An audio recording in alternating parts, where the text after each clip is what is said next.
In this video on totalitarianism, we will be doing our third case study on Nazi Germany. We'll look at the Weimar Republic, Hitler's rise to power, and transition finally to the characteristics of Nazism. Germany after the war in 1918, following the Great War, World War I, was being strangled by the Allied blockade and the threat that if Germany did not cooperate with the Treaty of Versailles, that the Allies would resume the blockade, crippling the economy, trade, and even causing terrible food shortages. Germany had a crisis of its leadership. The Kaiser had abdicated, the top army command had abdicated, and the army itself, which it was once said that Prussia, right, the core of Germany, which was Prussia, once was an army with a state rather than a state that had an army, and the army had dissolved. So this core function in German society was gone. So in this power vacuum formed what was called the Weimar Republic. And so we'll look at what happened in the Weimar Republic in these first 4 years. It actually lasts another decade past this, in 1933. The Weimar Republic is the name of the democratic government that was formed after the Kaiser stepped down or abdicated. The Weimar Republic, this German democratic government that took power after World War I ended, was never very popular. Germany did not have a strong democratic tradition. They had the Kaiser, and many people loved the Kaiser. They had a strong army that dominated society. They were proud of this strong army that dominated society because it also could dominate other countries, and something that many Germans took a lot of pride in. In this new system, like in Italy, there were many new political parties ranging the spectrum, those who wanted the Kaiser back all the way to full-blown communism. The Weimar Republic, in one way, stepped up and took responsibility at the end of the war. The Kaiser, in many ways, caused the war and then abdicated rather than sign a treaty taking blame for it. The Weimar Republic was the last man standing and signed the Treaty of Versailles, which is a terrible treaty for Germany, and so they in turn get a lot of blame. So the democratic government gets a lot of blame for the war ending poorly, even though they had no input into whether to involve Germany in a war or how the war was fought. Yet they take the blame. Also, the reparations payments cripple the German economy, but were part of what they had to agree to in order to get peace to end the World War I. And so this cripples the economy, the fact that they are tasked with paying France and Belgium and other of the Allies vast sums of money, not only for the actual damage, but for veterans' benefits and pensions and widows and the wounded soldiers, and they'd simply added any possible war costs they could and demanded that Germany pay the full cost of it. Well, eventually, the German government ran out of money and simply began printing more money and giving this to the Allies, and it caused, a few years after the war, the hyperinflation crisis of 1923 or 1923 to 24. Remember, there's three ways a government can raise money. One, the government can tax its people. Two, the government can borrow money or issue bonds. And three, the government can simply print more currency. Also keep in mind, this crisis is not the same as the Great Depression. That is 5 years later, which in historical terms doesn't sound like much, but remember, this crisis will be solved, and 5 full years will go by before the stock market crash and the Great Depression begins. An example of the inflation, what 1 mark or $1 of German currency bought in 1914, when the war ended, it would take $3. By 1920, it would take $12. You might picture one thing off the dollar menu, a Big Mac, for example, or you know, a cheeseburger. And so in order to get a hamburger or cheeseburger, instead of being $1, it'd be $12, and by 1922, $36. By late 1922, a $100 cheeseburger. By early 1923, it would cost $2,700. By later 23, $194,000, and by the end of 1923, to get something that used to cost 1 mark, or the equivalent of $1, it would cost $726 billion in order to buy something that once had $1 value.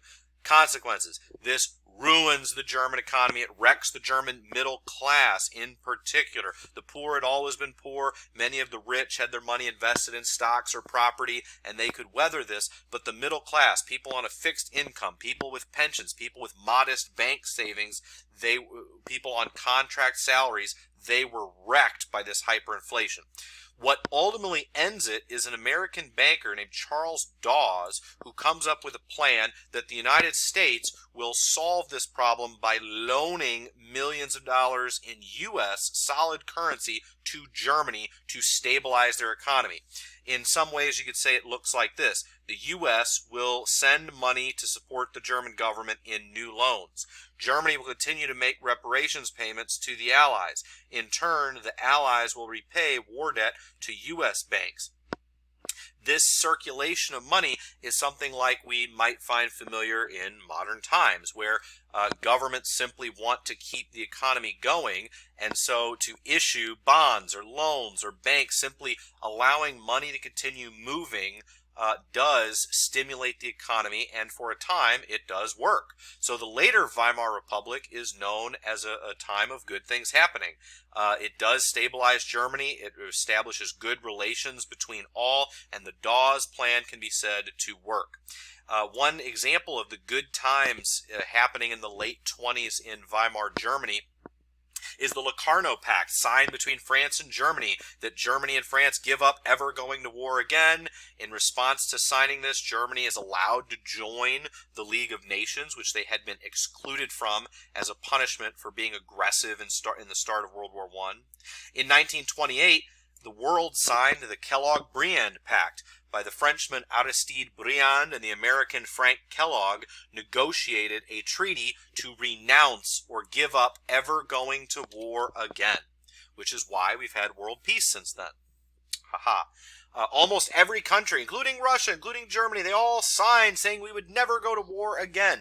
It goes to show what a war hangover the world had, that they, after the terrible night of World War I and the overindulgence of war, like when someone has a terrible hangover, they swore never to do it again. However, there's no enforcement. It's pie in the sky. It's how do you enforce a rule never to go to war unless you threaten to go to war with someone? So it would ultimately mean little, but it shows two things. One, how naive and idealistic and how much people really wanted to avoid war, that they thought if they signed a piece of paper saying they wouldn't go to war, no one would ever go to war again. And secondly, it shows how bad World War I was, that it would make otherwise worldly, astute, smart people think that they could, in the future, live in a world without war if they simply put it on paper. Lastly, in the late 20s, at the very end of the 1920s, the U.S. stock market crash due to, there was a major stock bubble. People were taking out a lot of debt and using that debt to buy stocks because the stocks were going up and up and up and up and up, and a terrible stock market crash that the world could not recover from. There was overproduction of agriculture. There was a massive trade war, high tariffs that cut down trade. Banks raised credit rates, and there was tight credit, led to massive unemployment, layoffs, and the government, in reacting to a terrible financial crisis, in the opposite of what most governments do today, they cut spending and tried to balance their budgets. Governments today, for example, in recent times, governments massively increase spending and increase borrowing, and the government goes massively into debt nowadays to try to prop up the economy. What the government did was follow along with all the consumers and try to slash their own budgets. And so it created kind of a death spiral for the world economy that lasted almost 10 years, called the Great Depression, which you've studied in other classes. Our next topic is then with the struggles of the Weimar Republic. How does Hitler come to power? You can maybe read about Hitler's early life. He was a failed artist. He was actually from Austria. He moved to Germany and fought in the German infantry in World War I, and he's bitter about how World War I ended. He starts hanging out in a beer hall in Germany after the war, and he kind of becomes the leader of this group of drinking buddies that become kind of a club called the National Socialist German Workers' Party. And he talks about a lot of things. The things that he becomes popular for among this crowd of drinking buddies in southern Germany is when he talks about Lebensraum, or living space, breathing room. This idea that Germany needs more space, that it's a vibrant, that their nation needs more space. He talks a lot about the stab in the back, how the Weimar Republic stabbed the German people in the back with the Treaty of Versailles, which we'll get to in a second. That Weimar is to blame for things, that the Kaiser and the generals are doing everything right, we were winning the war, Germany said, until the democratic revolution came in, led by Jews, Marxist, greedy politicians, and capitalist businessmen who have profited from the Weimar Republic, and he puts all the blame on this group and none of it on his beloved Kaiser and the generals. He preaches against the outrage or the Diktat, the dictated peace of the Treaty of Versailles, and complains about Article 231 giving Germany all of the war guilt, the limits making the once great German army so terribly limited. He talks about how there's irredenta, where there are people who are they're German and we're German and we should be united into one greater Germany. And he talks about how outrageous the reparations payments are, how all the other countries are getting rich at the expense of Germany. He also throws in some of this other stuff about Aryanism and the master race.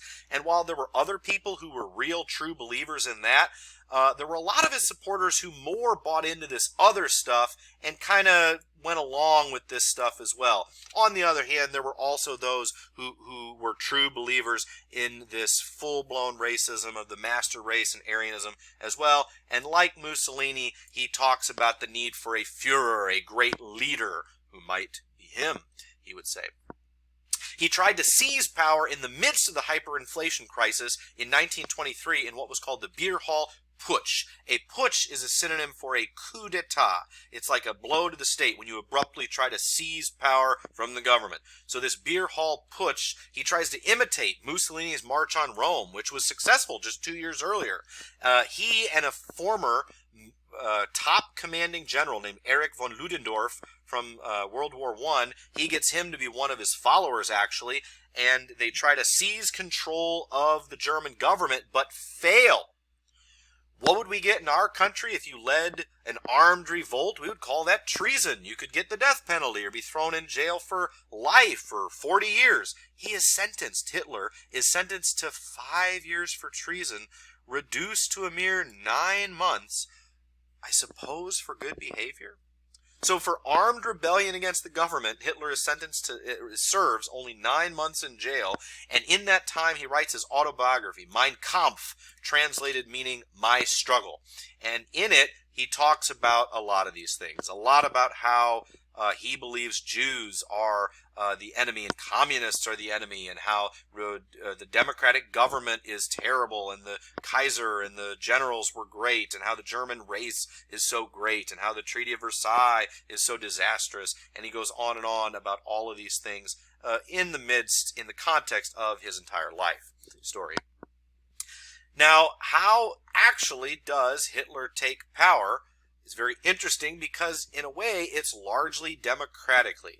And in order to understand this, you might look into the difference between a parliamentary and a winner-take-all election. Both are democratic, but they have some similarities and differences. And next time we'll go into the similarities and differences in order to better understand the Nazi seizure of power. Thanks for watching.